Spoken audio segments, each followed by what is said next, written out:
Ninawasalimu kwa jina la Bwana wetu Yesu Kristo, wapenzi watazamaji na wasikilizaji wa The Final Warning TV. Leo ni siku nyingine ambayo Bwana ametupatia nafasi ya pekee kwa ajili ya kukutana na kutafakari neno lake, lakini kuweza kutiana moyo, lakini na kujifunza kile ambacho kitaendelea kuimarisha imani zetu katika saa hii, saa ya pekee kabisa, katika wakati huu tunapoelekea ukingoni kabisa mwa kufungwa kwa historia ya ulimwengu huu. Na leo Bwana ametupatia na ametujalia upendeleo, nasi tutaenda kutumia fursa na nafasi hii kwa muda ambao tutautumia kwa ajili ya kujifunza kile ambacho kitaendelea kuamsha dhamiri zetu, kitaendelea kujenga imani zetu kwa ajili ya wakati unaokuja, dhoruba inayokuja.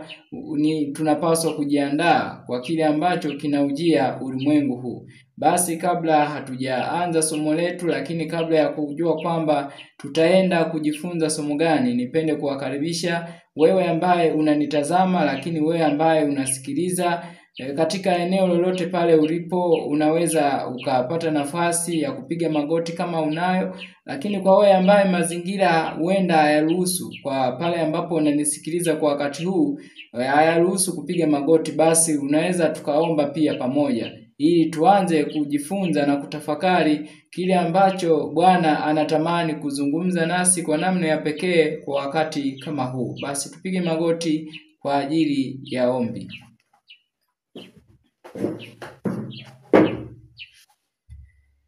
Baba yetu mwema, Baba mtakatifu, tunasema asante kwa wakati mwingine ambao umetupatia nafasi ya kujifunza neno lako. Mapenzi yako yatimizwe kwetu, tukutukuze na kukusifu katika ulimwengu huu. Asante kwa sababu umeruhusu tuishi katika nyakati hizi ambazo uliwafunulia manabii wako waliotangulia tangu zamani. Lakini tusaidie ili wakati huu tukautumie kama fursa ya pekee kwa ajili ya wokovu wa maisha yetu. Ni tumaini letu utazungumza nasi, utazungumza na msikilizaji, lakini utazungumza nami ili nikazungumze yale ambayo yanatoka kwako. Ni kupitia jina la pekee la mwanao mpendwa Yesu Kristo tunaomba tukishukuru. Amen.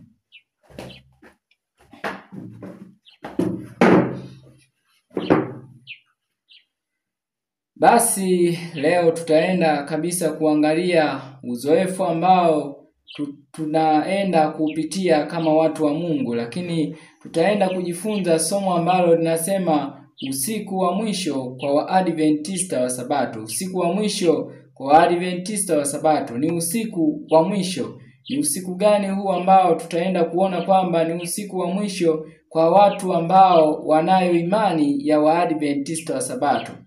Nitazidi kuwakazia ile nukuu ambayo nimekuwa nikiipenda sana kuizungumzia, lakini tunazidi kutafakari kile ambacho kimezungumzwa na mjumbe wa Mungu kupitia kitabu kile cha Pambano Kuu.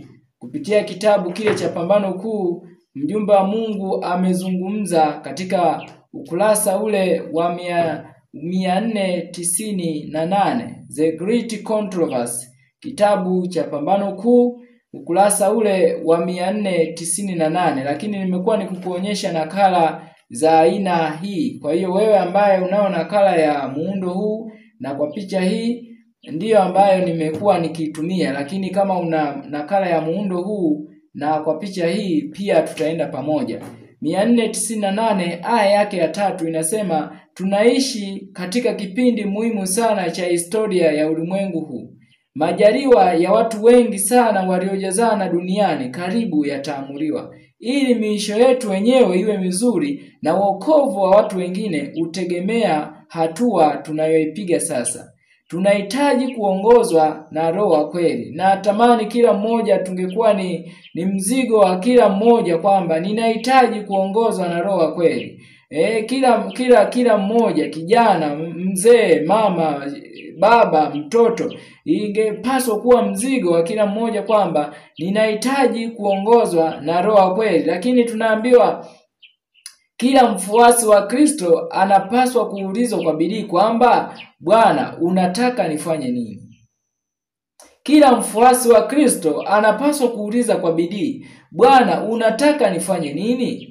lakini anasema tunapaswa kujizoeza kuishi katika uzoefu wa mambo ya Mungu. Tunapaswa kujizoeza kuishi katika uzoefu wa mambo ya Mungu. Matukio makuu yanatendeka kutuzunguka. Matukio makuu yanatendeka kutuzunguka. Hatuna muda wa kupoteza.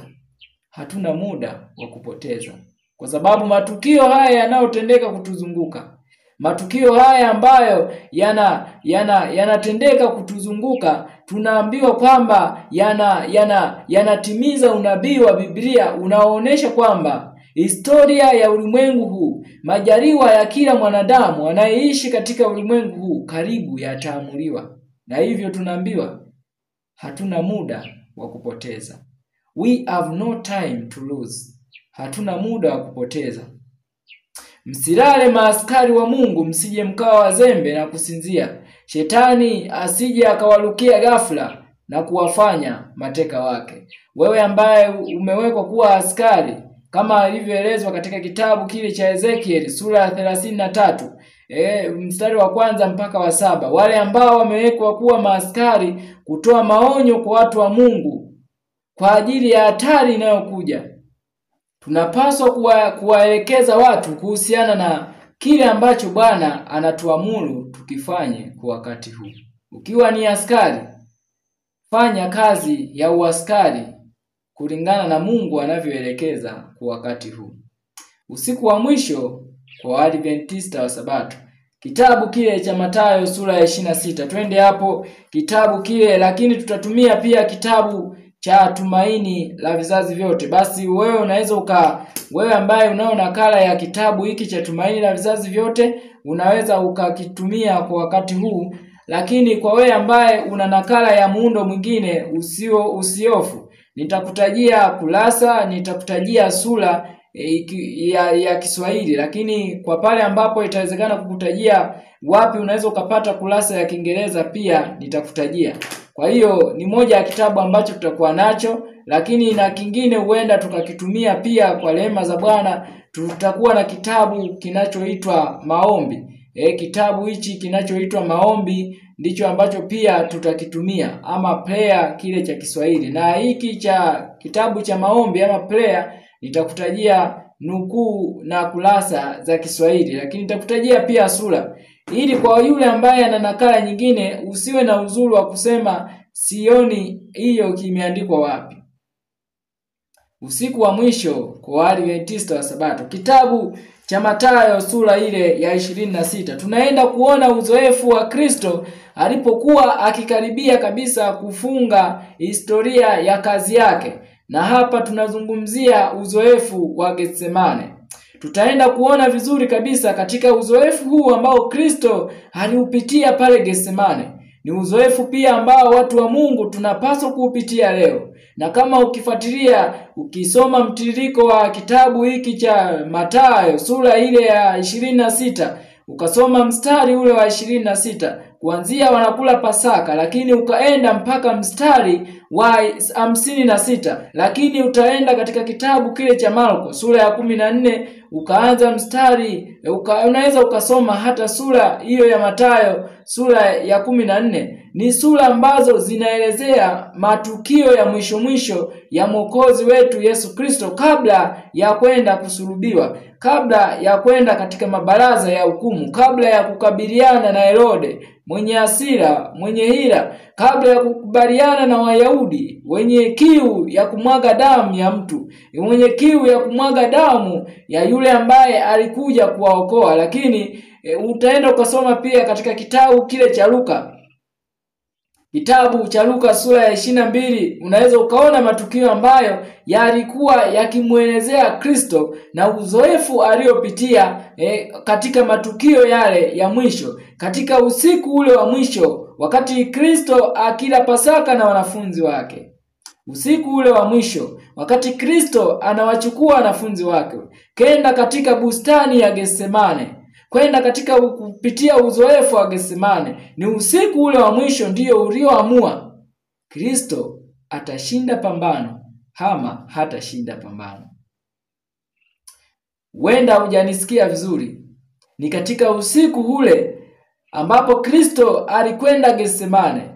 Ni katika usiku ule ambapo Kristo alichukua wanafunzi wake na kwenda nao katika bustani ile aliyozoelea kwenda kwa ajili ya kuzungumza na Baba yake. Ni katika usiku ule ndipo ilidhihirika kwamba Kristo atashinda ama ataanguka katika pambano lile. Lakini ni usiku ule ule ambao uliamua na kuonesha kama wanafunzi watastahimili dhoruba ambayo ingekuja mbele yao, lakini ikiwa kama wataanguka. Na unajua uzoefu wa wanafunzi, kama tutakavyosoma katika Getsemane, ndiyo uzoefu wa wanafunzi wa Kristo leo. Na tumeambiwa tunapaswa kuishi katika uzoefu wa mambo ya Mungu, hasa tukitafakari juu ya matukio ya nini? Ya hukumu, matukio ya mwisho. Tumeambiwa kwenye Desire of Ages page 83, tumaini la vizazi vyote, kwa nukuze kwa kurasa za Kiingereza ni ukurasa ule wa 83. Tunatakiwa kutumia hata risali moja kwa siku kwa ajili ya kutafakari maisha ya Kristo, hasa matukio yale ya mwisho. Na tunaishi katika wakati huo. Na utaona huu ni uzoefu wa mwisho, usiku wa mwisho kwa Waadventista wa Sabato. Kwa nini ni Waadventista wa Sabato nimezungumza kwa wakati huu? Tutaona huenda si kwa kina, lakini mafundisho mengi tumejifunza yaliyotangulia yanayohusiana na kazi ya hukumu ya upelelezi inayoendelea sasa kwa ajili ya waliokufa, lakini hukumu ya upelelezi ambayo inakuja hivi karibuni kwa ajili ya walio hai, nyumba ya Mungu, ambao ni Waadventista wa Sabato. Kama tulivyoambiwa kwenye kitabu cha Petro wa kwanza sura ile ya 4 mstari wa 17. Hukumu kuanza katika nyumba ya Mungu, kanisa la Waadventista wa Sabato. Na tunaishi katika wakati ambao tunaelekea katika kuvuka mstari ambao umechorwa kwa ajili ya Waadventista wa Sabato peke yao. Kwa hiyo wewe ambaye unanisikiliza ni Mwadventista msabato, tunapaswa kuelewa kwamba tunao usiku wa mwisho. Tunaishi katika usiku huu wa mwisho, the last night to make a decision. Ni usiku wa mwisho wa kufanya maamuzi. Na maamuzi haya yataamua kama nitasimama kwenye pambano, kwenye dhoruba inayokuja, ama nitaanguka. Kitabu cha Mathayo na sura yake ile ya 26. Mathayo sura ile ya 26.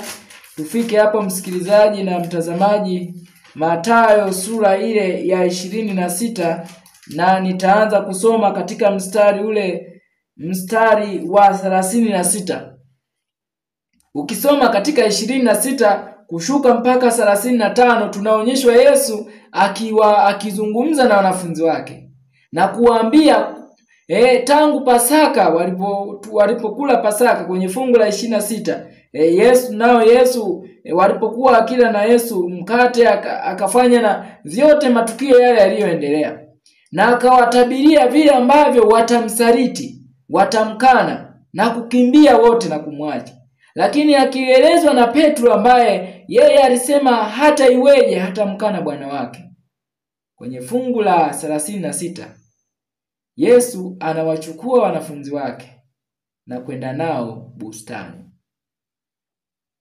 Sikia vile neno la Bwana linasema, kisha Yesu akaenda pamoja nao mpaka bustani iitwayo Getsemane. Akawaambia wanafunzi wake, ketini hapa niende kule nikaombe. Akamchukua Petro na wale wana wawili wa Zebedayo, akaanza kuhuzunika na kusononeka. Sasa tunaona Yesu anawaambia wanafunzi wake waketi mahali fulani. Aliwaacha wale 9 mahali fulani, lakini aliwaacha wale Yuda akiwa hayupo. Kumbuka Yuda wakati wa kuwa na hasira kipindi cha Pasaka alitoka akaondoka kwa hasira.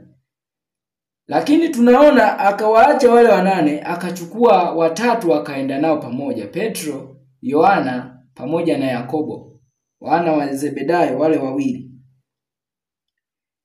Ndipo akawaambia, roho yangu ina huzuni nyingi kiasi cha kufa. Kaeni hapa mkeshe pamoja nami. Wanafunzi wakiwa wanamwangalia Kristo, kwanza waliona muonekano wa tofauti wa siku hiyo. Walizoea akiwa na sura ile ya kuwatia watu moyo. Lakini katika siku hiyo walishuhudia hali ya mtu aliye katika mapambano. Lakini hawakujua ni kitu gani hasa ambacho kimemfanya awe katika hali hiyo. Na wanafunzi hawakuweza kumuuliza, walisita kumuuliza kwamba Bwana, ni kitu gani, mbona leo kama umekuwa na kusononeka hivi, uko na namna gani? Kwa hiyo hawakuweza kumuuliza ni kwa nini yuko na hali ile. Lakini aliwaambia, roho yangu ina huzuni nyingi kiasi cha kufa. Lakini akaushia hapo, anaambiwa kaeni hapa mkeshe pamoja nami. Kwa hiyo aliwataka wakeshe, lakini ninajiuliza kwa nini wale 8 walikubali kuachwa mahali? Ni kama tunarudishwa katika kipindi kile cha kipindi kile cha Ibrahim alipokuwa akienda kumtoa kafara Isaka, kama alivyoelekezwa na Mungu. Aliwataka wale vijana kubaki chini pale, yeye na Isaka wakapanda kuelekea mlima Moria. Lakini hawakuuliza wanaenda kufanya nini, kama ni ibada. Unaweza ukaona ni namna gani wanafunzi wa Yesu walitembea pamoja naye, lakini hawakuwa tayari kufanya kila kitu ambacho Kristo angekifanya. Katika kitabu cha Tumaini la Vizazi Vyote, Tumaini la Vizazi Vyote, ukurasa ule wa 519.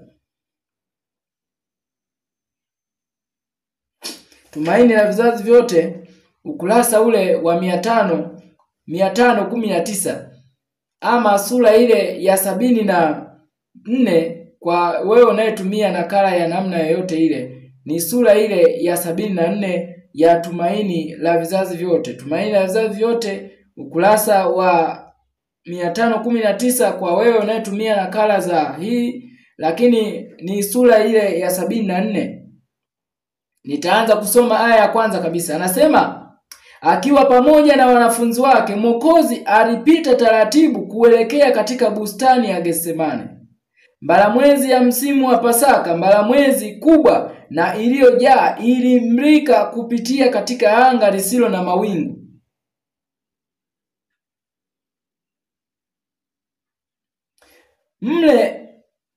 Mji ule wenye mahema ya mahujaji ulikuwa huko kimya. Yesu alikuwa amezungumza sana na wanafunzi wake na kuwafundisha. Lakini alipokaribia Getsemane, alikuwa na ukimya usio wa kawaida. Mara kwa mara alikuwa amekuja mahali hapa kwa ajili ya kupata utulivu na kuomba. Lakini hakuwa na moyo uliojaa huzuni kama huu wa usiku wake wa mateso ya mwisho. Usiku wa mwisho kwa Waadventista wa Sabato. Moyo wa Yesu wakati anakuja Getsemane ulikuwa katika hali ya mateso kuliko siku zingine zote, lakini tunaambiwa Yesu ni mtu wa huzuni nyingi, ajuaye sikitiko. Lakini mjumbe wa Mungu anatuambia, lakini hakuwa na moyo uliojaa huzuni kama huu wa usiku wake wa mateso ya mwisho. Huu ulikuwa ni usiku wa mwisho kwa ajili ya mateso ya Kristo. Lakini huu ulikuwa ni usiku wa mwisho wa kuandaa imani za wanafunzi kuandaliwa kustahimili jaribu lile ambalo lilikuwa mbele yao. Usiku wa mwisho kwa Waadventista wa Sabato, na nataka niwaambie huu ni usiku wa mwisho kwetu. Huu ni usiku wa mwisho kwetu. Tukishindwa kuandaa imani zetu sasa hivi, kwa ajili ya dhoruba ambayo iko mbele yetu, hakuna shaka tutaanguka. Katika maisha yake yote ya duniani alitembea katika uwepo wa Mungu. Alipokuwa katika kukabiliana na watu waliopagawa na roho wa shetani, alisema kwamba naye aliyenipeleka yu pamoja nami, hakuniacha peke yangu, kwa sababu nafanya siku zote yale ya mpendezayo. Lakini sasa alionekana kama amefungiwa mbali na nuru ya uwepo wa Mungu iwezeshayo. Sasa alihesabiwa pamoja na wahalifu. Lazima abebe hatia ya wanadamu walioanguka. Lazima uovu wetu sote utwishwe juu yake yeye asiyejua dhambi. Dhambi inaonekana ya kutisha sana kwake. Uzito wa hatia ambao lazima aubebe ni mkubwa sana, kiasi kwamba anajaribiwa kuogopa kwamba utamfungia mbali na uwepo wa baba yake milele. Akisikia jinsi hasira ya Mungu dhidi ya uasi ilivyo ya kutisha, alilia akisema, roho yangu ina huzuni nyingi kiasi cha kufa. Kwa hiyo hii sauti ya kilio aliyozungumza kwamba roho yangu ina huzuni nyingi kiasi cha kufa, ilikuwa ni kwa sababu ya huzuni ya mzigo wa dhambi za wanadamu alizozibeba kwa wakati ule. Kwa sababu alihesabiwa na wahalifu, alihesabiwa kuwa mhalifu kwa ajili ya wanadamu. Na katika usiku huu wa Getsemane, shetani alikusanya majeshi yake yote. Shetani alikusanya majeshi yake yote kwa ajili ya pambano hili. Maana alijua kabisa hili ni pambano lake la mwisho. Kama shetani angemshinda Yesu katika uzoefu wa Getsemane, angekuwa na uhakika wa kushinda kila mahali. Na unajua vile ambavyo kama na sisi leo uzoefu ule ambao Kristo aliupitia Getsemane pamoja na wanafunzi wake, kama nasi akitushinda kwa wakati huu, anakuwa na uhakika kwamba katika kila uzoefu unaokuja ni lazima atatushinda. Kwa hiyo tunaambiwa kwamba katika kipindi kile Kristo akiwa katika Getsemane, katika uzoefu ule wa usiku wake wa mwisho wa mateso, ndipo ambapo shetani alikusanya majeshi yake yote kwa ajili ya pambano lile. Maana alijua ndio last chance kwake, ndio nafasi ya mwisho kwake kwa ajili ya kumshambulia na kumwangusha. Katika kitabu hicho cha Tumaini la Vizazi Vyote tunaweza tukaona katika sura hiyo ya 74, lakini ni katika ukurasa ule wa 520. Katika ukurasa ule wa 520 wa kitabu hicho cha Tumaini la Vizazi Vyote, naweza nikasoma katika aya ile ya 3. Anasema Yesu alihisi kuvunjika kwa muungano wake na Baba. Aliogopa kwamba katika hali ya ubinadamu asingeweza kustahimili pambano lililokuwa linakuja dhidi ya nguvu za giza, kwa sababu shetani alikusanya kila namna ya nguvu zake zote kwa ajili ya pambano lile moja tu, kwa sababu alijua ni final chance kwake.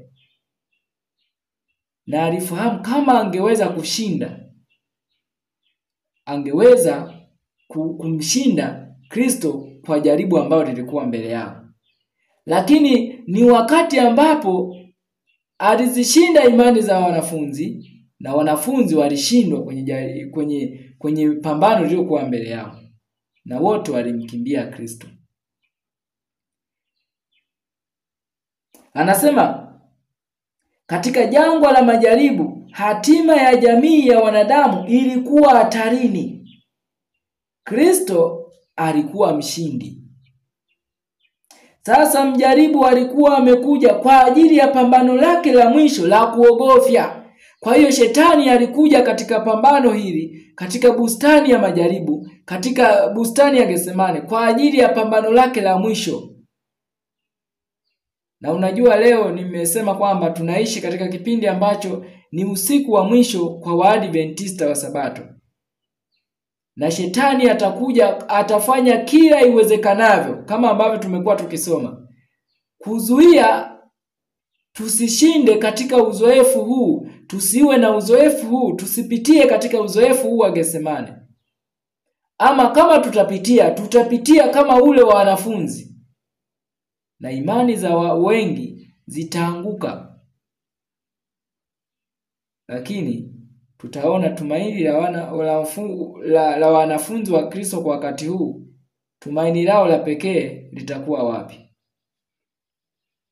Alikuwa amejiandaa kwa pambano hili kwa miaka 3 ya huduma ya Kristo. Miaka 3 yote alikuwa akiandaa, kwa sababu alijua litakuja tu. Alijiandaa kwamba katika pambano lile nitatumia nguvu zangu zote na ujanja wangu wote, ni kuhakikisha kwamba Kristo ataacha kujikana nafsi kwa ajili ya mwanadamu. Kila kitu kwake mwovu kilikuwa kama kiko hatarini. Ikiwa angeshindwa hapa, tumaini lake la ukuu lingepotea. Hatimaye falme za ulimwengu zingekuwa za Kristo. Yeye angepinduliwa na kutupwa nje. Lakini ikiwa Kristo angeshindwa, dunia ingekuwa ufalme wa shetani, na jamii ya wanadamu ingekuwa chini ya mamlaka yake milele. Kwa hiyo alijua kama angeshinda katika uzoefu ule wa Getsemane, kama angemshinda Kristo pale, basi falme zote za dunia zingekuwa zake milele. Lakini kama angeshindwa, vivyo hivyo ufalme wote wa ulimwengu ungerudishwa tena kwa Kristo. Kumbuka alivyoenda kumjaribu Hawa katika bustani ya Eden. Tukisoma katika Mwanzo sura ya 3, lakini Mwanzo sura ya 3 ukisoma kuanzia mstari wa 4 kuelekea mpaka 15. Lakini kwenye kitabu kile cha The Story of Redemption, kisa cha ukombozi, tunaambiwa katika siku ile jaribu la kwenda kumwangusha mwanadamu, shetani hakumwachia malaika yake yeyote aliyeanguka. Alibeba yeye mwenyewe, kwa sababu alijua ni nafasi yake ya mwisho kwa wakati ule. Kwa hiyo hakutaka kumwachia malaika mwingine. Alienda kumjaribu Hawa yeye mwenyewe. Na anapokuja katika uzoefu huu, kama vile alivyoenda kumjaribu Kristo jangwani.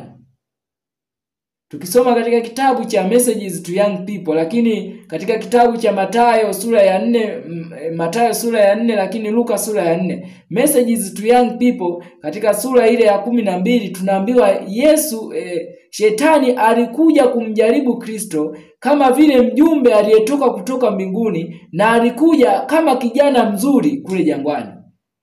Ukiachana na movies zinazoigizwa leo kuonyesha kwamba shetani alienda kumjaribu Kristo jangwani akiwa katika umbo la nyoka, ni uongo.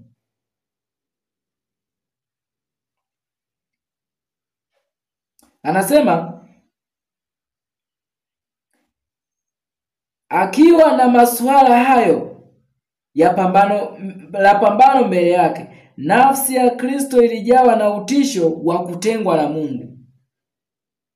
Akitazama jinsi dhambi ilivyokuwa ya kutisha, na ilipaswa abebe mzigo wote wa dhambi za wanadamu, aliona namna ilivyo ya hatari ya kutengwa na Baba yake wa mbinguni.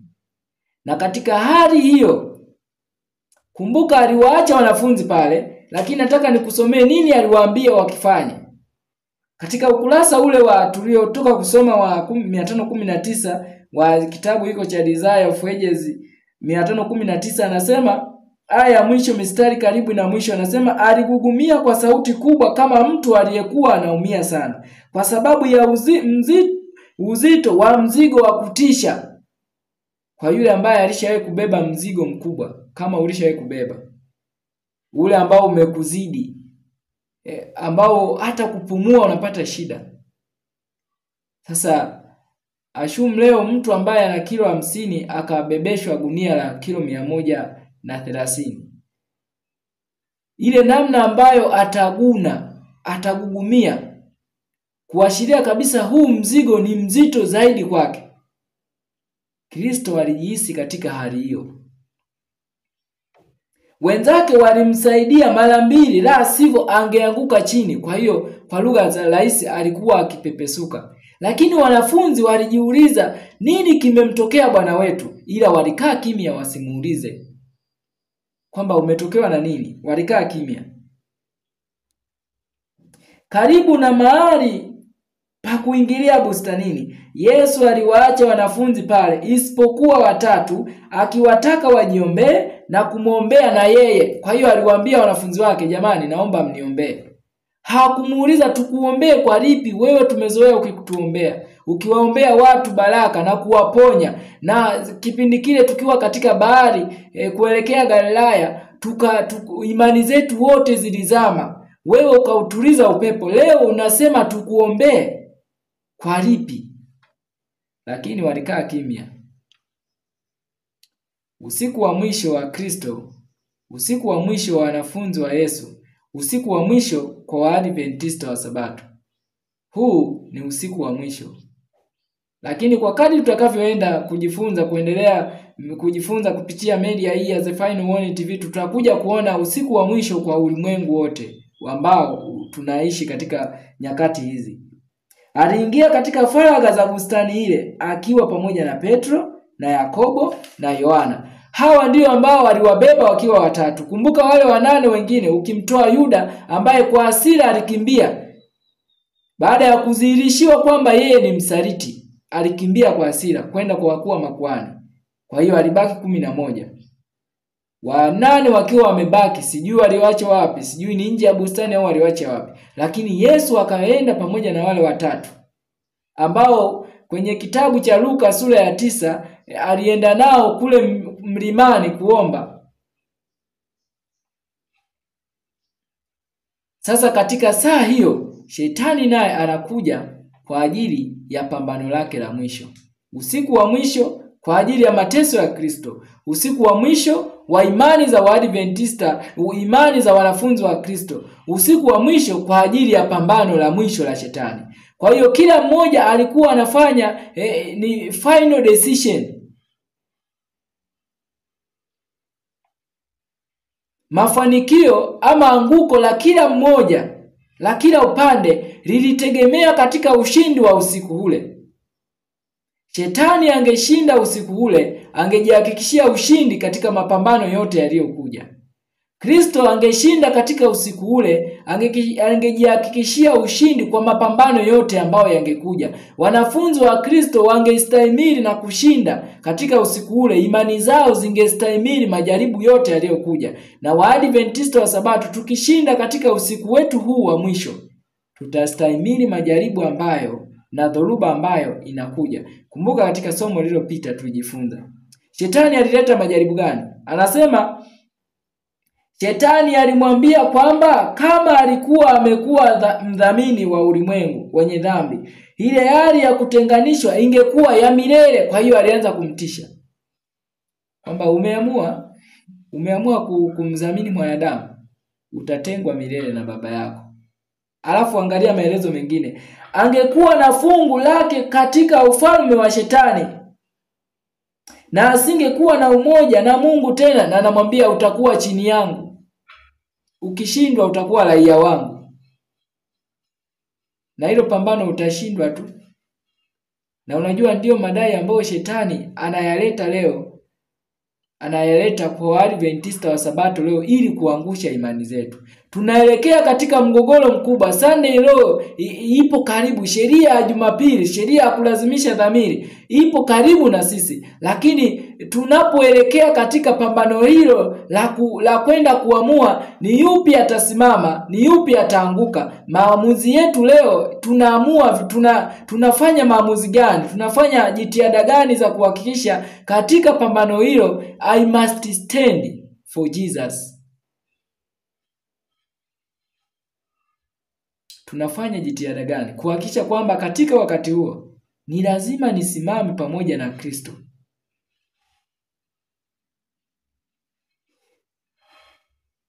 Ni nini kingepatikana kwa kafara hii? Naambia Yesu, hiyo kafara unayoitoa utapata nini? Hebu tazama, ni jinsi gani wanadamu wenye hatia na wasio na shukrani walivyoonekana wasio na tumaini? Shetani alileta mbele ya mkombozi hali iliyo katika namna zilizo ngumu sana, kwamba watu wanaodai kuwa walio juu ya wengine wote kwa mafanikio ya mali na hali njema ya kiroho wamekukataa. Amwambia, angalia, matajiri wamekukataa, wakuu wa makuhani ambao ndio walikuwa watafsiri wa sheria, na malabi ambao ni wachungaji wamekukataa. Hata wale ambao ni wanafunzi wako wote watakimbia.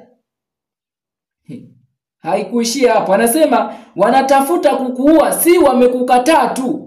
Wale ambao uliwapatia sheria wawe wasimamizi na kuifundisha sheria kwa ulimwengu, wawe kama ni watu ambao wataiwakilisha tabia yako kwa ulimwengu, wamekukataa. Na si wamekukataa, wanapanga kukuua. Sasa hiyo kafara ina faida gani kwako? Haya ni madai ya Shetani anayoyaleta kwa Kristo katika pambano hili la mwisho kwake. Lakini katika usiku wa mwisho wa mateso ya Kristo,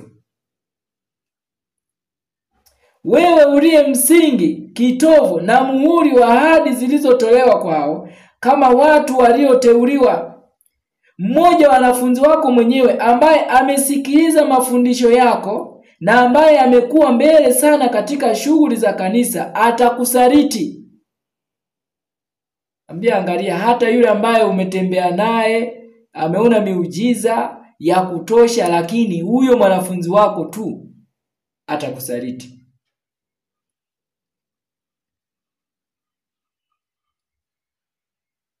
Mmoja wapo wa wanafunzi wako shupavu atakukana. Anasema kuna mwanafunzi ambaye yeye ni kimbelembele, kila kitu yuko mstari wa mbele, atakukana. Kwa nini Yesu ujisumbue kwa kafara hii? Kwa nini ujisumbue kwa kafara hii ikiwa wakuu wa makuhani na malabi watakuacha? Wale ambao uliwaweka kuwa wasimamizi wa sheria.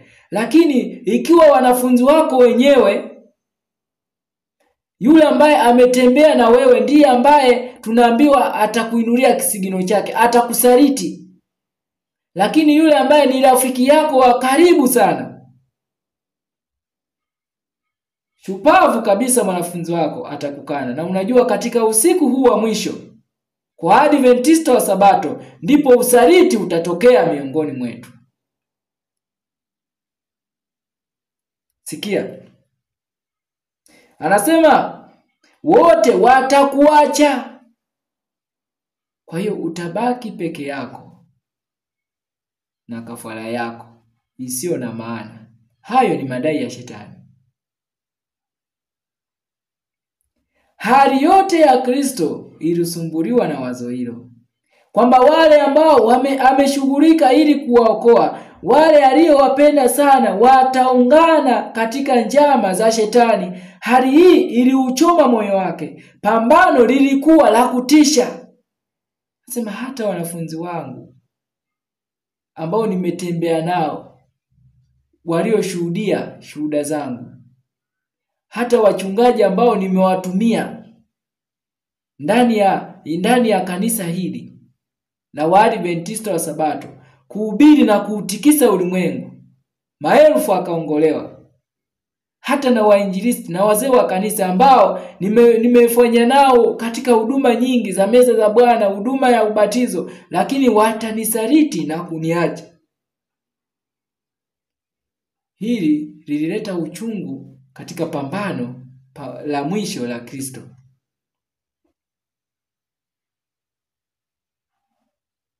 Anasema kipimo chake kilikuwa ni hatia ya taifa lake, ya washitaki wake na wenye kumkana, hatia ya ulimwengu ulio katika uovu. Dhambi za wanadamu zilikuwa nzito sana juu ya Kristo, na hali ya kuijua ghadhabu ya Mungu dhidi ya dhambi vilikuwa vinayakandamiza maisha yake.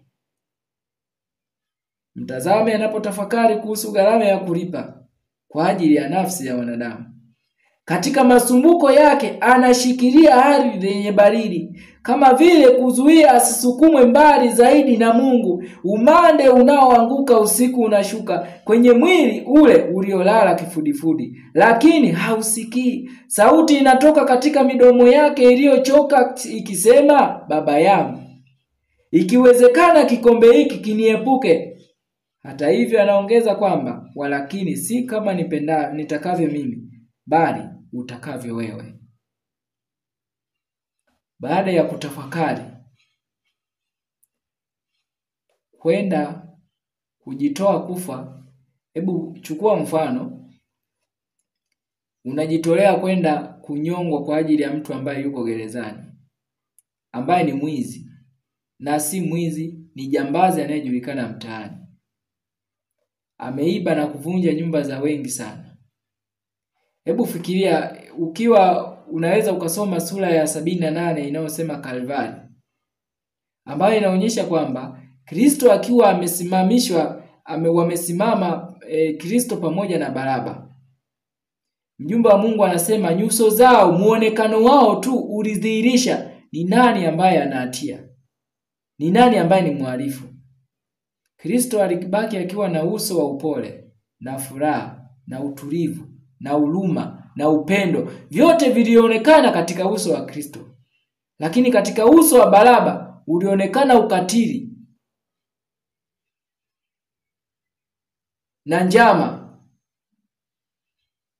na hali ya kukosa huruma. Vyote hivyo vilionekana katika uso wa Baraba. Lakini piga picha, Yesu anakufa kwa ajili ya Baraba, ambaye kama shukrani ni matusi. Unakwenda kumtoa mtu gerezani na kumlipia fidia au dhamana, anakutukana. Nani kakutuma unilipie? Ungeniacha nikae humu tu. Hasa hicho ndicho ambacho ulimwengu wa wakati ule ulimfanyia Kristo. Lakini haishii hapo. Hicho ndicho ambacho ulimwengu wa wakati huu tunamfanyia Kristo kwa kuikataa, kwa kuto kuikubali kafara yake.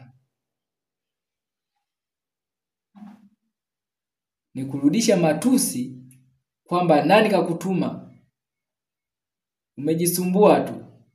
Hatukiwa nani alikwambia tulikuwa na haja ya kafara yako? Hivyo ndivyo ambavyo tunamfanyia Kristo pale ambapo tunakataa neema yake. Uzoefu wa Kristo katika usiku ule wa mwisho wa Getsemani. Ni uzoefu gani ambao Kristo aliupitia, uliompatia ushindi katika pambano lake la mwisho? Lakini ni uzoefu gani ambao wanafunzi wa Kristo walishindwa kuupitia, ambao uliwafanya washindwe katika pambano la mwisho? Kiasi kwamba tunavyosoma katika kitabu kile cha Signs of the Times, katika kitabu kile cha Signs of the Times, katika gazeti lile la Signs of the Times, Signs of the Times ni Juni 13, 1900. Juni 13, 1900. Inasema hivi: But while the death of the Son of God saves all who repent, it speaks death to those who will receive Christ to those who will not receive Christ as a personal savior. Lakini ingawa kifo cha mwana wa Mungu kinawaokoa wale wanaotubu, kinatangaza kifo kwa wote ambao wanakataa kumpokea Kristo kama mwokozi wao binafsi. That which is life to the believer is death to the impenitent transgressor. Kile ambacho ni uzima kwa anayeamini ni kifo kwa muasi aliye dhaifu. The new and living way is seen and followed by those who receive Christ as their Redeemer. Maisha mapya na njia mpya zinaonekana kwa wale ambao wanamfuata na kumpokea Kristo kama mkombozi wao. But upon those who refuse to accept his sacrifice, lakini juu ya wale ambao wanakataa kupokea kafara yake, is passed the sentence of eternal death. Inatangazwa kauli ya kifo cha milele. Tukisoma katika kitabu cha Pambano Kuu kwa nakala ambayo nimekuonesha, ukisoma katika ukurasa ule wa 493, aya ambayo inaanza 492 katika sura ile ya 37, inasema kifo cha Kristo kilivunja matumaini ya wanafunzi. Kwa hiyo imani za wanafunzi zilizikwa pamoja na Kristo, lakini wao hazikufufuka. Matumaini yao yalipotea kaburini. Na baada ya kufa kwa Kristo walikata tamaa. Ni nini walikikosa pale Getsemani? Na ambacho mimi na wewe leo, kama hatutakuwa macho na kuangalia nini ambacho wanafunzi wa Kristo walishindwa kuzingatia katika usiku wao wa mwisho, kiliwafanya waanguke katika jaribu, ndivyo leo mimi na wewe,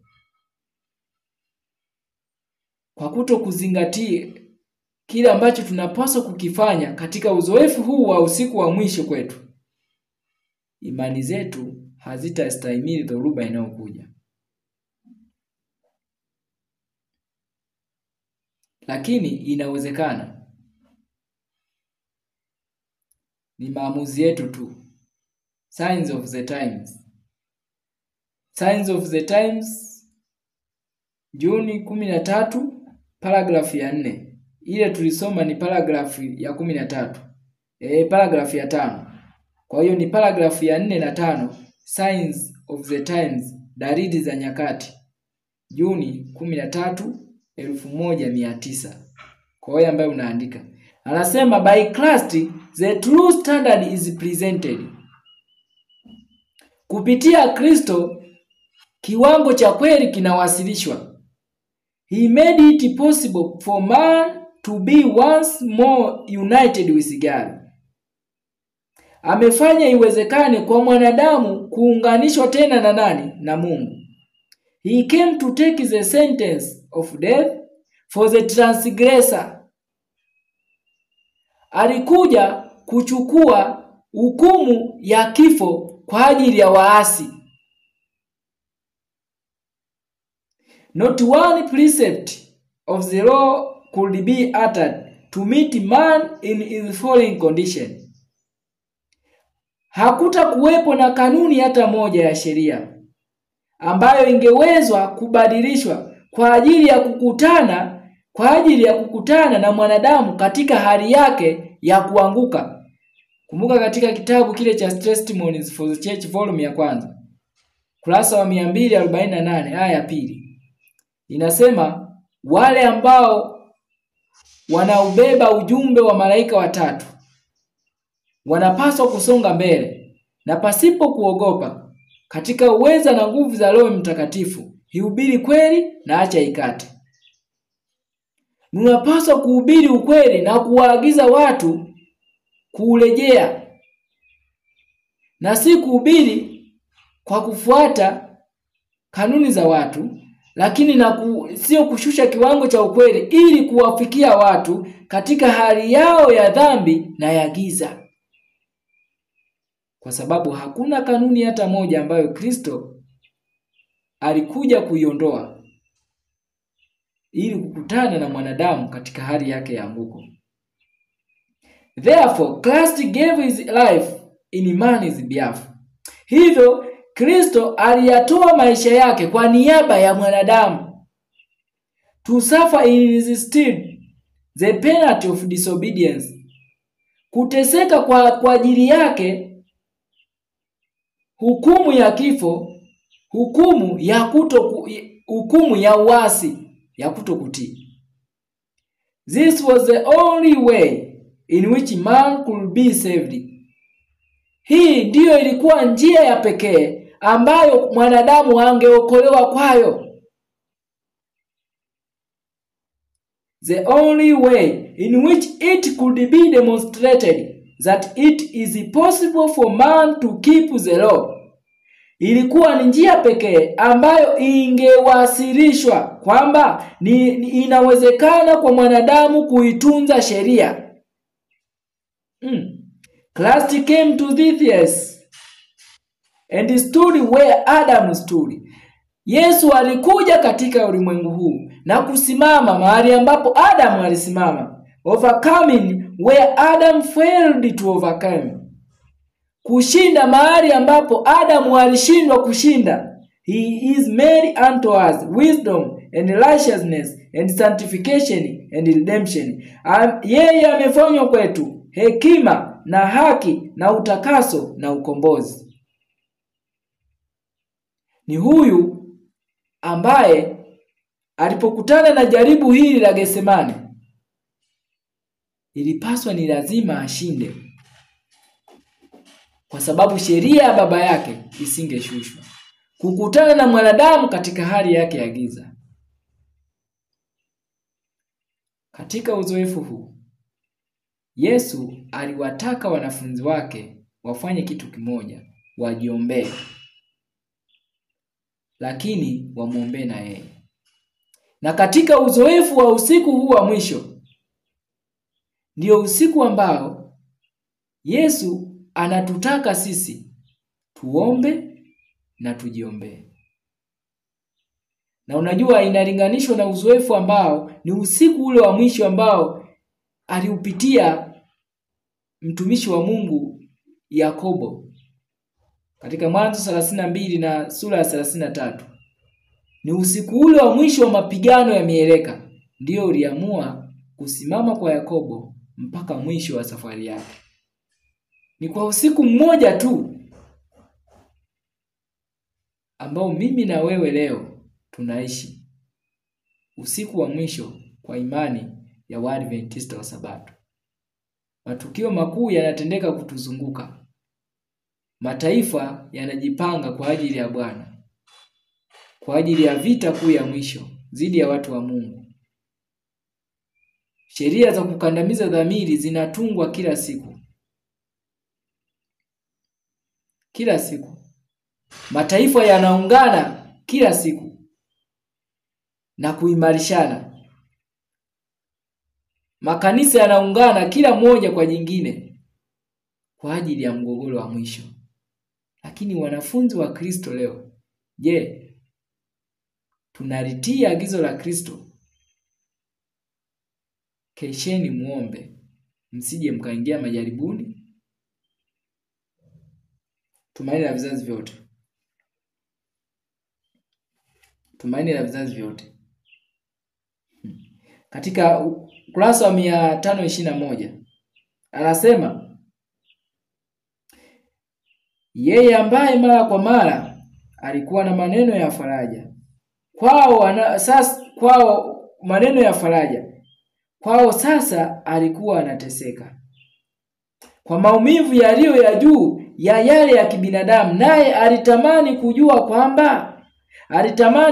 kwamba walikuwa wanamuombea na kujiombea wenyewe. Sasa Kristo akiwa anaendelea pale, hata hebu nione hao wanafunzi kweli wananiombea? Kuna wakati ambao wale ambao umezoea kutia moyo watu, umezoea kuombea watu, lakini saa inakuja utaona hitaji la kuombewa.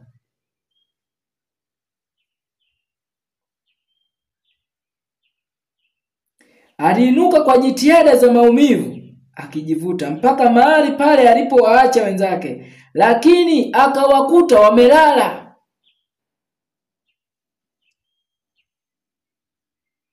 Yaani hakukuta mwanafunzi ambaye angeweza kuomba kwa ajili yake.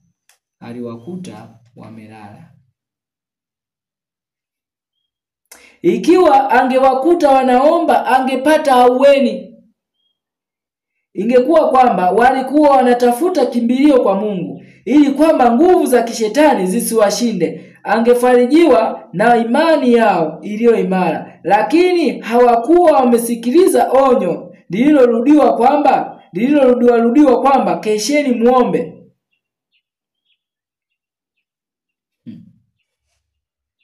Mwanzoni walikuwa wamepata shida sana kumuona Bwana wao, ambaye mara nyingi alikuwa mpole na mwenye utukufu, akipambana na huzuni iliyozidi uwezo wa kutafakari. Kwa Yesu anakuja kuangalia kama wanafunzi wake wanaendelea kumwombea, lakini aliwakuta wamelala. Lakini swali la kujiuliza, Yesu anapokuja leo katika masaa yale ambayo anatutaka tukeshe, tujiombee sisi wenyewe, anatukuta tunafanya nini? Anatukuta tunafanya nini? Kumbuka, huu ni usiku wa mwisho kwa Adventista wa Sabato, Israeli ya leo.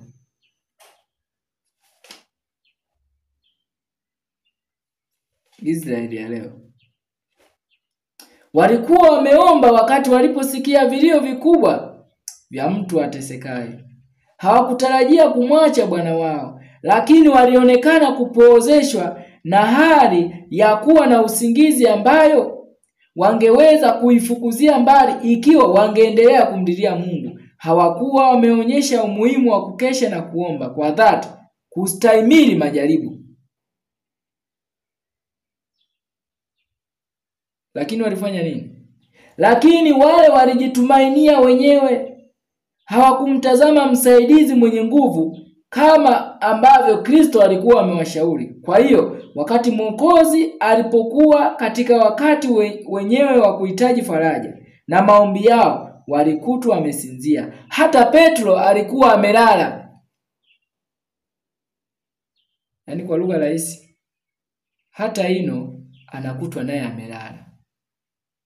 Na unaweza ukaweka jina lako, na wewe unakutwa umelala,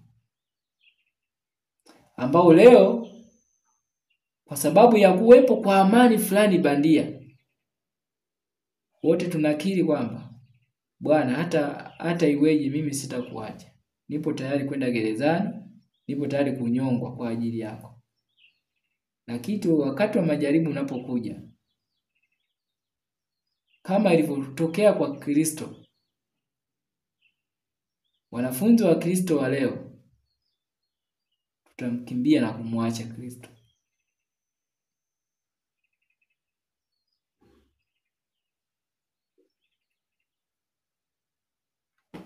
Katika kitabu kile cha maombi prayer, kitabu cha prayer 18 na aya yake ya kwanza. Kitabu kile cha prayer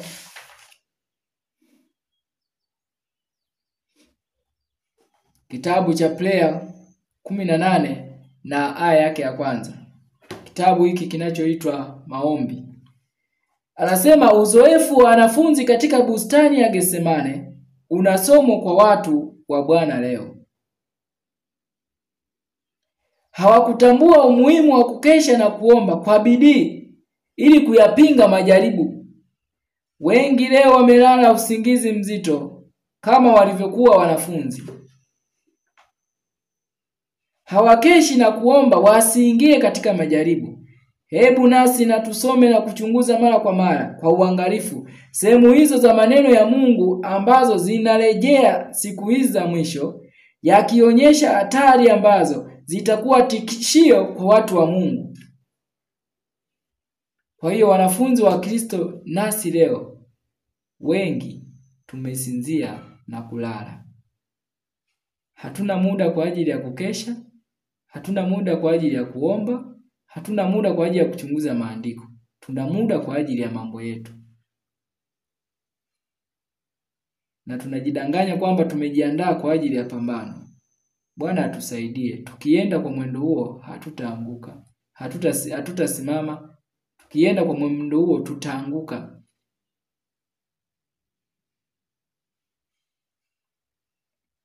Kumbuka haya ni maandalizi muhimu kwa ajili ya dhoruba inayokuja. Sheria ya Jumapili inayokuja. Je, tumejiandaa kustahimili uchunguzaji wa moyo wa Mungu wa kina?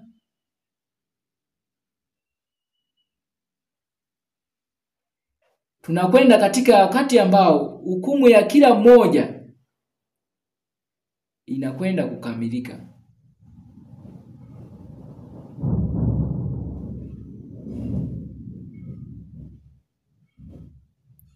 Hukumu ya kila mmoja inakwenda kukamilika. Tumejiandaje kwa ajili ya matukio haya? Testimonies for the church.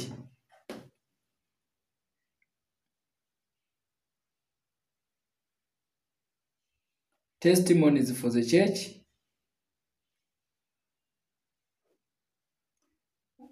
Volume 8 101 aya ya kwanza. Anasema we need a keen sanctified perception. Tunahitaji mtazamo makini na uliotakaswa. This perception is not to be used in criticizing and condemning one another. Mtazamo huu haupaswi kutumiwa kwa ajili ya kukosoa na kuwalaani wengine. But discerning the signs of the times. Lakini wakutambua dalili za nyakati. We are to keep our hearts with whole diligence. Tunapaswa kuitunza mioyo yetu kwa uangalifu mkubwa, that we may not make shipwreck of faith. Ili kwamba tusije tukafanya imani zetu, meli yetu ya imani kudhama. Many who were once firm believers in the truth have become careless in regard to their spiritual welfare. Wengi ambao walikuwa ni waaminifu katika imani ya ukweli wamekuwa ni wadhembe na wasiojali kwa ajili ya udhaifu wao, mambo yao ya kiroho, and are yielding without the slightest opposition to Satan's well-laid plots. Wengi ambao walikuwa ni waaminifu katika imani ya ukweli wamekuwa wasiojali katika masuala yao ya kiroho, na wanatazama kwa udogo sana juu ya njama na hila za shetani. It is time for our people to take their families from the cities into more retired localities. Ni wakati ambapo watu wetu wanapaswa kuchukua familia zao na kuzipeleka katika mazingira yaliyo ya upeke. Else many of the youth and many of those older in years will be ensnared and taken by the enemy. Au sivyo, wengi wa vijana na wengi wa watu wazima watanaswa na mitego ya shetani. Na unajua Getsemane si mjini, ni mashambani. Jambo la pekee ni hili: kila mwanafunzi ambaye alipitia hata uzoefu mdogo tu wa Getsemane,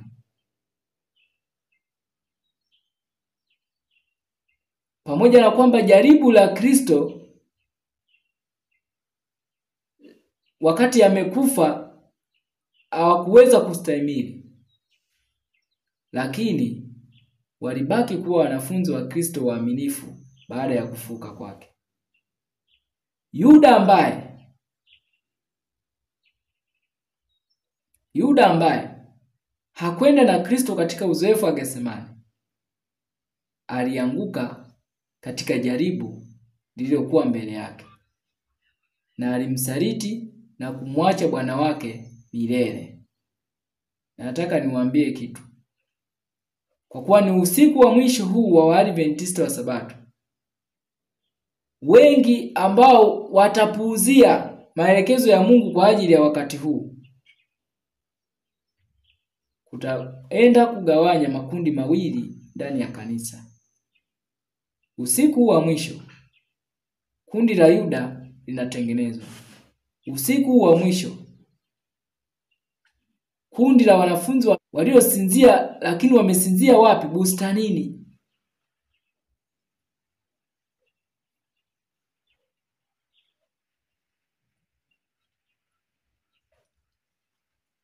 Makundi hayo mawili ndani ya kanisa.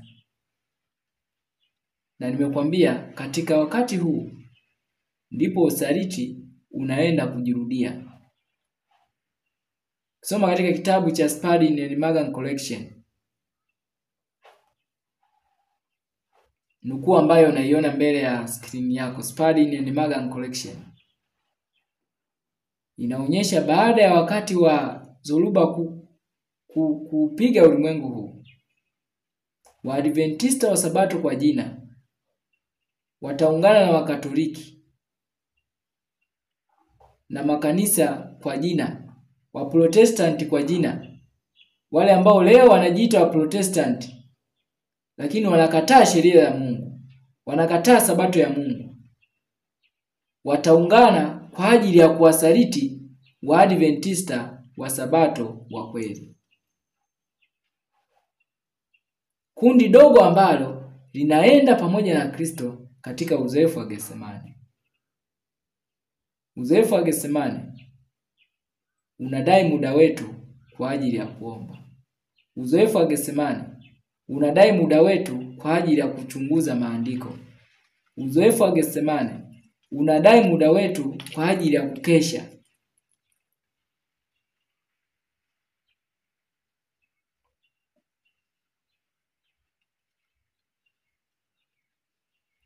Leo tunakesha kwa ajili ya nini? Ikiwa Kristo aliamka alfajiri na mapema kwa ajili ya kuzungumza na Baba yake wa mbinguni katika maombi na kuchunguza maandiko, je, wakati huo sisi unatukuta tukiwa wapi?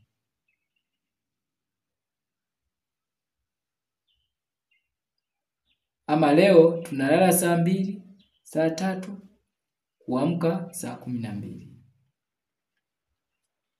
Hakuna wakati hata wa kumuomba Baba atuamshe kwa ajili ya kumshukuru na kumsifu na kuchunguza maandiko. Tunaishi katika usiku wa mwisho lakini tunapuuzia maombi. Ujumbe kwa vijana. Ujumbe kwa vijana, ukurasa ule wa 235. Ujumbe kwa vijana, ukurasa ule wa 235. Tunapopuuzia maombi na tupo katika usiku wa mwisho wa uzoefu wa Getsemani, na tumeambiwa kama wanafunzi wa Kristo leo, na sisi wengi tunalala, tunasinzia. Anasema 235 sura ya 78, Messages to Young People, aya yake ya 3. Maombi ni pumzi ya Roho, ni nguvu ya siri ya Roho.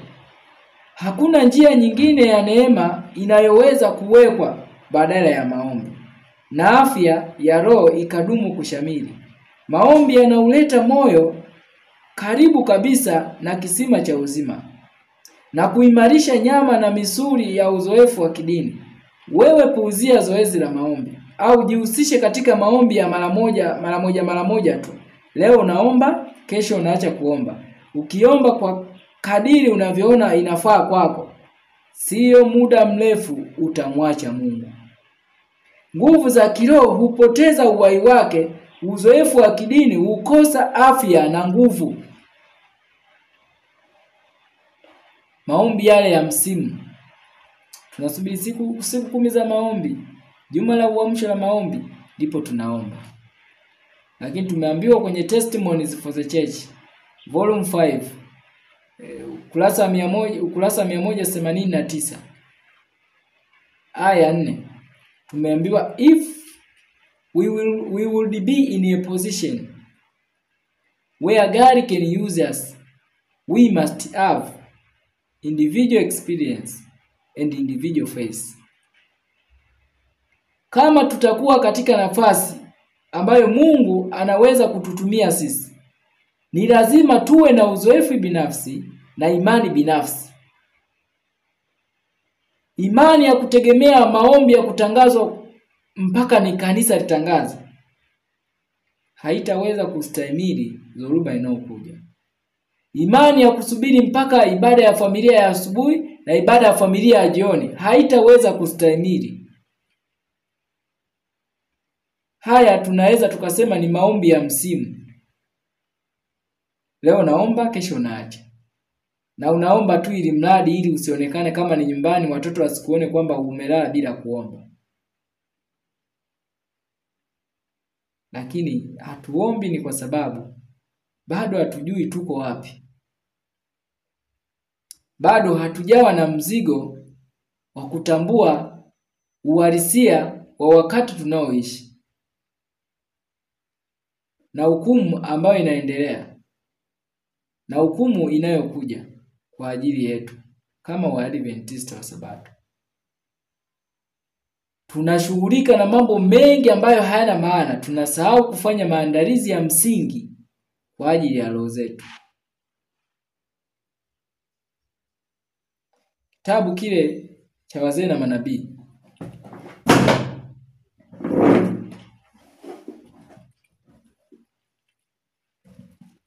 Kitabu cha Wazee na Manabii. Patriarchs and Prophets. Wazee na Manabii ni sura ile ya 18. Najua nakala zinatofautiana, lakini kwa wewe mwenye nakala ya namna hii ama hata ile ambayo ina picha lakini ya namna hii, ni ukurasa wa 189. 189, lakini sura ile ya 18. Sura ile ya 18. Usiku huu wa pambano la mwisho ni uzoefu wa kila mmoja kwa wanafunzi wa Kristo leo. Kama ilivyokuwa kwa wanafunzi wa Kristo Getsemani, kama ilivyokuwa kwa Yakobo usiku ule, na ndivyo itakavyokuwa kwa wanafunzi wa Kristo leo. Uzoefu huu tusiposhinda katika wakati huu, kuhakikisha kila kipengele cha imani yetu tunakifanyia kazi, hatutaweza kustahimili. Ni ukurasa wa 194 kwa nakala ya hichi kitabu, na ni sura ile ya 18. Anasema huo utakuwa uzoefu wa watu wa Mungu katika vita yao ya mwisho dhidi ya nguvu za giza. Mungu atajaribu imani yao, uvumilivu wao, uthabiti wao kwa nguvu za Mungu katika kuwakomboa. Shetani atajaribu kuwatia hofu kwa wazo kwamba kesi zao hazina matumaini, kwamba dhambi zao ni kubwa kiasi cha kusamehewa. Na unajua ndicho shetani anachokifanya leo. Sema wewe, hiyo dhambi haitasamehewa. Kesi yako wewe, rehema yako haita, na anatia watu hofu. Na unajua ukiwa na hofu hautamtegemea Mungu na kutumainia ahadi zake. Anasema watakuwa na hisia kali ya udhaifu wao, na kadiri wanavyotazama maisha yao yaliyopita, matumaini yao yatazama. Kwa hiyo wataanza udhaifu wao. Siamki kuomba mimi, kwa kuwa imesema ni lazima tuwe na muda wa kuomba. Sina muda wa maombi. Masaa ya maombi kama ambavyo yamefunuliwa kwenye Biblia. Ukisoma kwenye kitabu cha Mathayo sura ya 20, masaa yale ya ibada, saa 3 asubuhi, saa 6, saa 9, saa 12, lakini saa 12 alfajiri, saa 9 usiku. Yote anatukuta tukiwa tumelala. Na Yesu anakuja saa 9 usiku, ananikuta nimelala. Anakuja saa 12, ananikuta nimelala. Anakuja saa 3, ananikuta nimelala. Anakuja saa 6, ananikuta nimelala. Saa 9, saa 12, zote ananikuta nimelala. Inawezekanaje nikashinda pambano linalokuja mbele yangu?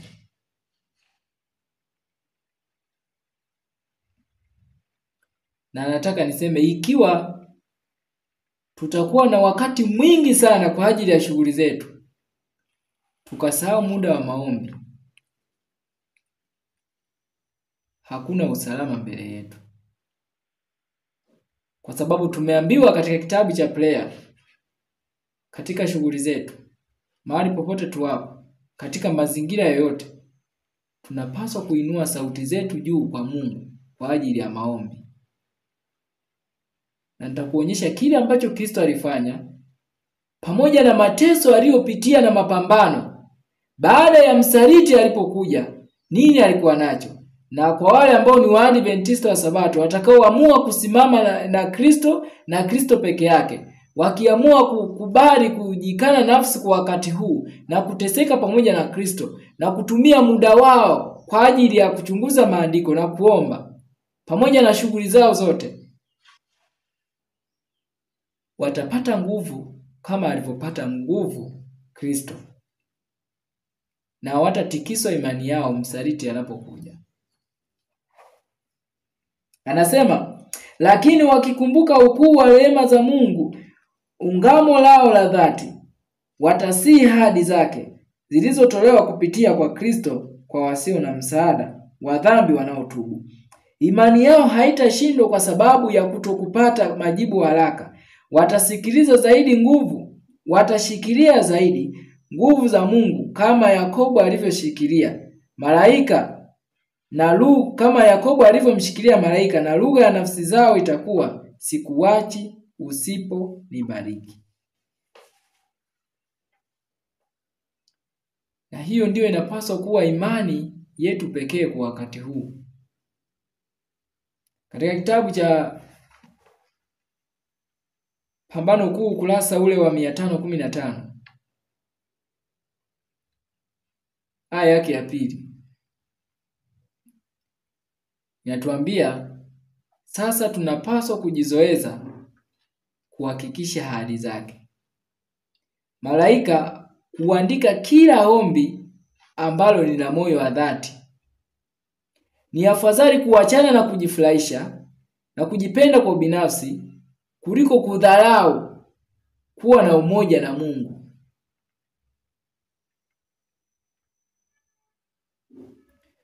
Kujikana nafsi kabisa ambako kuna kubaliwa naye ni bora kuliko utajiri, heshima na urafiki usiokuwa na ukubali wake.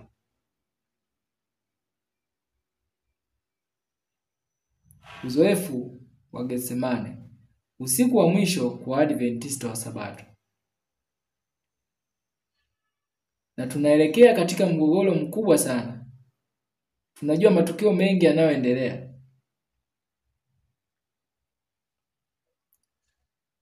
ambayo yanachochea kwenda kupitisha sheria ya Jumapili. Lakini tumeona somo lililopita njama ya shetani anayofanya kwa wakati huu, kwa dhoruba inayokuja. Atawatumia wachungaji kuwaaminisha watu kwamba sheria ya Jumapili bado haijaja, kama ambavyo kiongozi wa General Conference Ted Wilson alivyosema kwamba sheria ya Jumapili inakuja ndio, but it is nothing that so is in the pipeline. Hakuna chochote ambacho kipo ndani ya bomba kwa sasa hivi. Ndivyo alivyosema. The question has surfaced from time to time as to whether or not there is some connection between the General Conference and its involvement with Sunday laws and that kind of thing. Also, strange rumors that have been floating around in the internet for a number of years, actually, that the Pope has contacted the United States President, who has contacted the General Conference President about national Sunday laws and all of this. I want to tell you that this is absolutely incorrect, totally false. Somebody somewhere imagines certain things and puts it on the internet, and then people believe what they read. I want to encourage all of you to go back to the Word of God. Go back to the spirit of prophecy. Read the beautiful chapters in The Great Controversy. understand that, yes, national Sunday laws will come, persecution will come, but nothing of that sort is in the pipeline at the present time, nothing that we have understood. Na huyo ni kiongozi, rais, anasema maneno hayo ya uongo.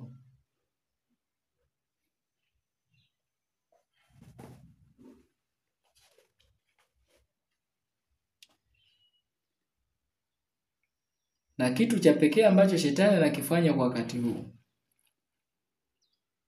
ni kuhakikisha kwamba kila mfuasi wa Kristo anaishi katika wakati huu atashindwa kuimarisha imani yake ili aanguke kwenye pambano linalokuja. Na hakuna njia nyingine ila ni kutuletea giza tusitubu dhambi zetu na kuziacha. Lakini tusimtumainie Kristo, tujitumainie wenyewe. Kama ambavyo alifanya Petro na wanafunzi pale Getsemani, ndivyo ambavyo anataka na sisi tufanye leo. Ili jaribu linapokuja, tusisimame kwa ujasiri kama Kristo, tumkimbie Kristo. Wazee na manabii. Shetani anawaongoza wengi kuamini kwamba ni 195 kwa nakala hii. Shetani anawaongoza wengi kuamini kwamba Mungu hata waangalia kwa sababu ya kutokuwa waaminifu katika mambo madogo ya maisha.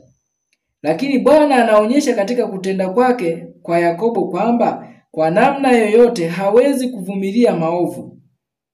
Wale wote wanaojaribu kutoa udhuru na kuficha dhambi zao na kuziruhusu ziendelee kubaki katika vitabu vya mbinguni bila kutubu na bila kusamehewa watashindwa na shetani. Wakati Roho wa Mungu leo anatusadikisha kwamba hili ni jambo ambalo Mungu amelizuia, tunalitolea uzuru. Mbona lakini ndivyo tunavyofanya, na kutolea uzuru dhambi ni sawa na kumkufuru Roho Mtakatifu. Maana ni kumfanya aliyekusadikisha ni muongo. Tutashindwa na shetani kama tukiendelea na tabia hiyo. Katika aya ya mwisho kabisa ya sura yako anamalizia kwa maneno haya: wale wote ambao hawako tayari kuachana na kila dhambi na kutafuta kwa kusii baraka wa Mungu hawataupata.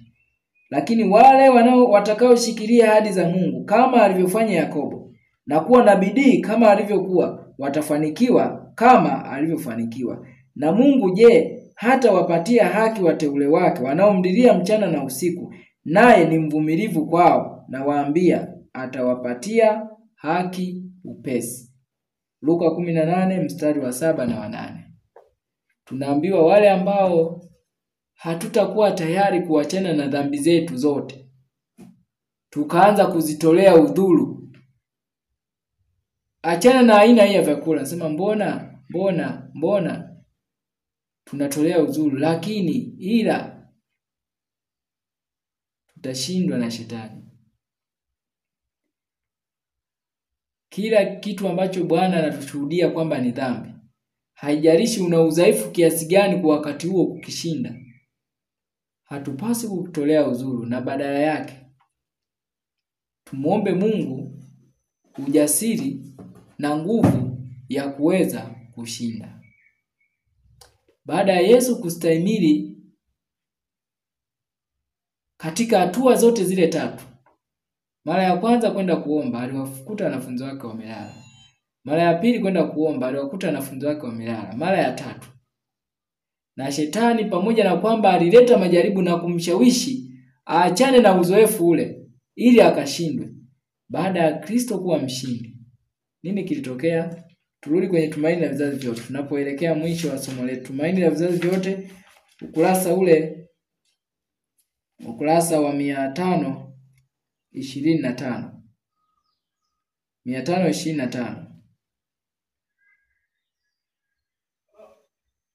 Anasema, hata alipokuwa amenena maneno haya, Maneno gani? Baada ya Yesu kurudi kuwakuta tena wamelala. Kwenye aya ya juu anasema wale wanafunzi waliokuwa wamelala walikuwa wameamshwa na nuru iliyokuwa imemzunguka Mwokozi. Baada ya kuomba, nuru ya kimbingu ikamzunguka Kristo na kumtia nguvu kwa ajili ya kusonga mbele. Kumbuka nuru ambayo ilitokea kama kule tumesoma kwenye kitabu cha sura ndio kutajia Luka sura ile ya 9. Sasa ninaruka hiyo haya ili nisome kile ambacho Kristo kile ambacho Kristo alikipata baada ya kustahimili uzoefu ule wa Getsemani, ambacho mimi na wewe leo tunakihitaji. Hata alipokuwa amenena maneno haya, alisikia vishindo vya miguu ya kundi la watu wenye fujo wakimtafuta na akasema, ondokeni twendeni zetu, tazama yule atakaye nisaliti amekaribia. Na Waadventista wa Sabato, wale ambao watajenga imani zao na kuimarisha juu ya mwamba na kutafuta uzoefu pamoja na Kristo katika wakati huu wa usiku wao wa mwisho, usiku wetu wa mwisho, wakati rehema itakapofungwa, wakati sheria ya Jumapili itakapopitishwa katika taifa la Marekani, wasaliti ndani ya kanisa, ndani ya kundi hili watakuja. Na ikiwa hatutapata uzoefu huu leo, aidha tunajiandaa kuwa wasaliti. Na ikiwa leo tunawasaliti ndugu zetu kwa kuishi kinyume na nuru, kwenye kitabu cha Counsels on Diet and Food, mjumbe wa Ellen G. White anasema inakuwa ngumu sana kuhubiri ukweli, kwa sababu wale ambao wanaukiri ukweli, wanadai kuukiri ukweli, wanaukana kwa maisha. Hebu piga picha, unatembea na mhubiri mwenzako, ama unatembea na yani yule ambaye anadai imani yako zinaendana, na mkahubiri matengenezo ya afya, na yeye kwa kukuogopa wewe uende asikwambie kwamba miko siri. Nitoe mfano, unahubiri kuachana kutumia vyakula vya wanyama vyote, lakini mwenzako sema mimi siri, lakini kumbe anakula kisirisiri. Hivi watu wanaowasikiliza wataweka mtazamo gani hapa? Huyu anatufundisha tusile hali, huyu asemi ila anakula, kwa anakupinga kwa matendo. Ni kuwasaliti ndugu. Kila ambacho tunakifanya kinapingana na imani yetu, tunawasaliti ndugu zetu leo na tunamsaliti Kristo. Na kama hatupo tayari kuachana nazo kila aina, tutaenda kushindwa na shetani. Sikia, anasema hivi, hazikuonekana dalili za masumbuko aliyokuwa amepata Yesu wakati huu alipotembea ili kukutana na mwenye kumsaliti. Akiwa amesimama mbele zaidi ya wanafunzi wake, alisema, ni nani mnayemtafuta? Wakajibu, ni Yesu wa Nazareti. Akajibu, ni mimi. Nini kilitokea? Wakati maneno haya alipokuwa yanasemwa, yule malaika ambaye kabla alikuwa amemhudumia alikuja katikati ya Yesu na lile kundi. Nuru ya kimbingu iliangaza usoni pa Yesu, na umbo kama la ua lilimtia kivuli pande zote. Lile kundi la wauaji halikustahimili wakati huu kusimama mbele ya utukufu huu wa kimbingu. Waliweweseka kurudi nyuma. Makuhani wazee askari waliungana, na hata Yuda mwenyewe. Zingatia umuungano wa makuhani, wazee, askari na Yuda. Lakini ni nani aliyeongoza usaliti huu? Ni Yuda. Usome hiyo nukuu ya Spalding in Magan Collection. Wale ambao watakuwa ni wasaliti wakubwa wa imani ni Waadventista wa Sabato, maana ndio wanaojua kila kipengele cha imani yetu. Anasema walianguka chini kama watu waliokufa, lakini atukuzwe Mungu, wasaliti wataanguka mbele ya wale ambao watasimama pamoja na Kristo. Kitabu cha Pambano Kuu. Katika uzoefu huu unapoenda katika mwisho wake, wasaliti watadhihirika. Kwa sasa wanajificha. Haijaa wazi, hawezi kumjua huu msaliti kwa wazi, kila mmoja anakiri imani. Lakini dhoruba inapokuja, sheria ya Jumapili inapopita, uzoefu wa Getsemane, usiku wa mwisho kwetu unapoisha, wasaliti hatimaye watajizilisha wazi bila woga kuwasaliti ndugu zao. 504 kitabu cha Pambano Kuu, The Final Warning, onyo la mwisho, sura ya 38. 504 anasema, kwa kadri tufani ikaribiavyo, kundi kubwa la watu ambao wamejidai kuuamini ujumbe wa malaika watatu, lakini hawakuwa wametakaswa kwa njia ya kutii ukweli, watauacha msimamo wao na kujiunga na askari wa upinzani. Kwa kujiunga na ulimwengu na kuchukua roho yake, wanafikia hatua ya kuyaona mambo karibu katika nuru inayofanana. Na hivyo wakati jaribu linapoletwa, wanakuwa wamejiandaa kuchagua kilicho rahisi, upande unaopendwa na watu wengi, watu wenye kalama na wenye ushawishi mzuri kama Yuda, ambao hapo zamani walifurahia katika ukweli. Wanatumia uwezo wao wote, uwezo wao kudanganya na kupotosha watu. Wanageuka kuwa maadui wakali wa ndugu zao wa zamani. Nitakusomea hapa kitu kidogo uone. Wakati watunza sabato wanapoletwa mbele ya mahakama kujibu kwa ajili ya imani yao, waasi hawa ambao ni mawakala hodari wa shetani watafsiri vibaya na kuwashitaki, na kwa njia ya habari za uongo na masingizio wachochea watawala dhidi yao. Usaliti unakuja baada ya uzoefu wa Getsemane kupita, na wale ambao hawataupata uzoefu wa Getsemane watakuwa wasaliti. Na nasema watageuka kuwa maadui wakali wa ndugu zao wa zamani. Kwani Yuda alikuwaje? Turudi 519. 519. Turudi katika hiyo sura ya 70 na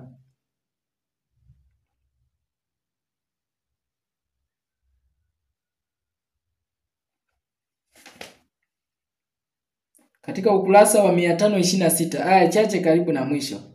Yuda alifanya kama hawajui wanafunzi wenzake. Anasema sasa alijifanya kama hayuko pamoja nao.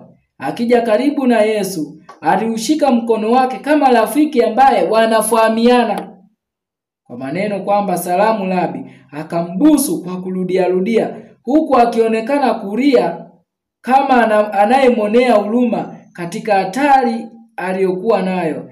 Yesu akamwambia, rafiki, fanya ulilolijia. Sauti yake ilitetema kwa huzuni kadiri alivyoongeza maneno kwamba Yuda wamsaliti mwana wa Adamu kwa kumbusu.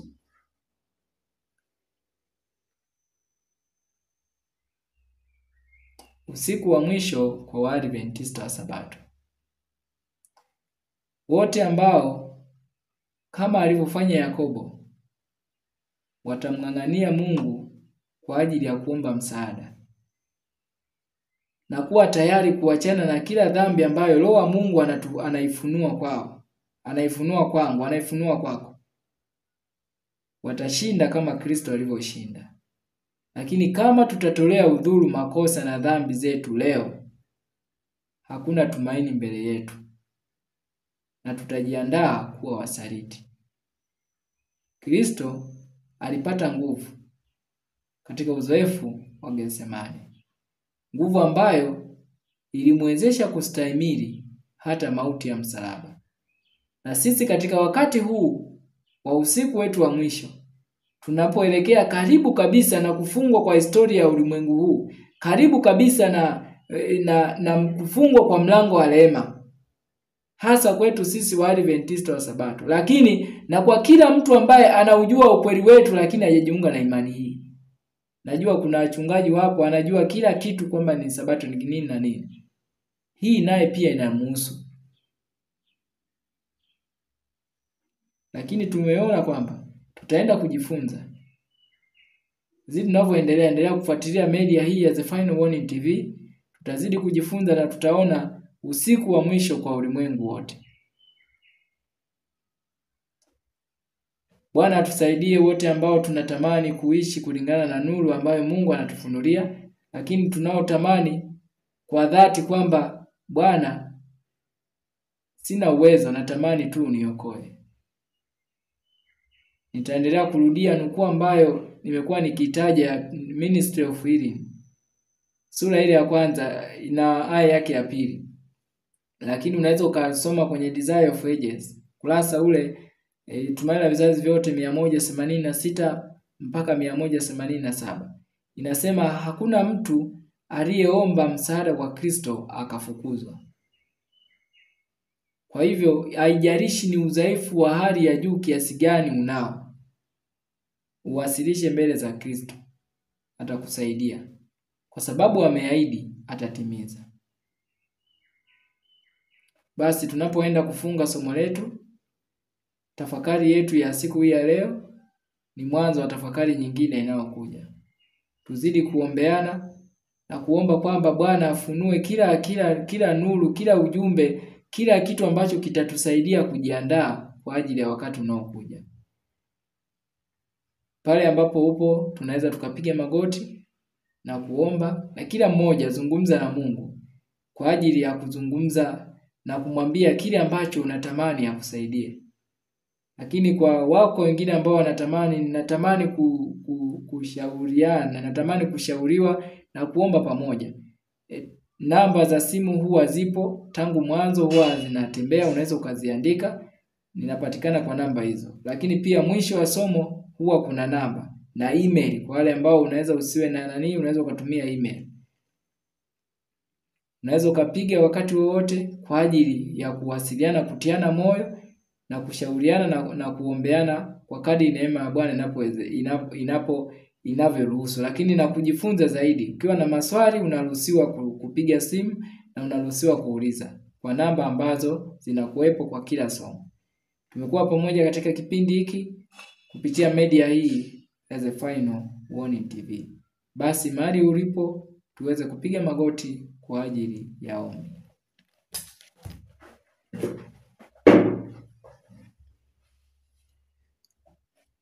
Tuombe. Baba yetu mwema, Baba mtakatifu, tunasema asante kwa nafasi ambayo umetupatia wana na binti zako kuweza kusikiliza ujumbe huu kutoka kwako. Tunauhitaji uzoefu huu wa Getsemane. Wengi tumesinzia na kulala Bwana, katika saa hii ambayo adui yuko ndani ya nyumba, lakini bado hatujashtuka, tumelala kana kwamba ni amani. Tusaidie kuamka, tuamshe katika saa hii, ili tutendee kazi wokovu wetu kwa hofu na kutetemeka. Tusije tukachelewa tukalia Bwana. Msaidie kijana wako, msaidie binti yako, msaidie mama yule, msaidie baba yule ambaye anatamani kuishi kweli hizi zote. Wako watoto wako wengi wanatamani kuihama miji, lakini bado kuna namna fulani wanashindwa. Aidha kwa changamoto za kiuchumi, changamoto za kifamilia. Huenda baba anatamani kutoka lakini mama hataki.